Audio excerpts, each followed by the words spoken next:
Selama 2 periode memimpin Indonesia, Presiden Joko Widodo dinilai berhasil dalam bidang infrastruktur. Namun kemajuan itu harus dibayar mahal dengan kemunduran demokrasi.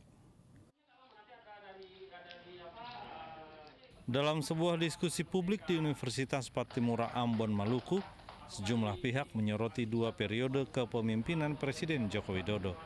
Di satu sisi, Jokowi dianggap berhasil dalam bidang infrastruktur sehingga membuat jalan antar daerah yang selama ini tidak terhubung menjadi mudah dikunjungi. Namun, di sisi lain, demokrasi di Indonesia dianggap semakin mundur di era Jokowi dengan adanya keputusan Mahkamah Konstitusi yang memuluskan Gibran Rakabuming Raka mencalonkan diri sebagai wakil presiden. Negara demokrasi tidak boleh kita kemudian menyerahkan kekuasaan dalam satu negara ini kepada satu orang atau satu individu saja. Karena semua punya hak yang sama dan kesempatan yang sama dalam demokrasi. Kemudian tidak boleh itu dia buat aturan hukum yang kemudian dia langgar aturan-aturan hukum itu yang untuk melanggengkan dia punya kekuasaan secara pribadi, keluarga dan anaknya atau kroninya.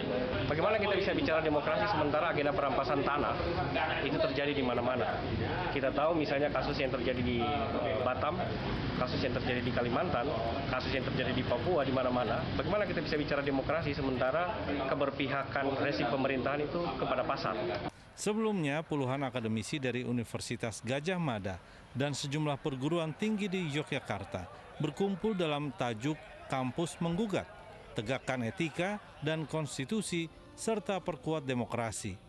Mereka resah dengan praktik politik di Indonesia saat ini yang dinilai semakin jauh dari cita-cita reformasi. Kedua yang kita saksikan adalah konspirasi, oligarki yang terus dilembagakan dan semakin permisif, maka distrust makin tinggi.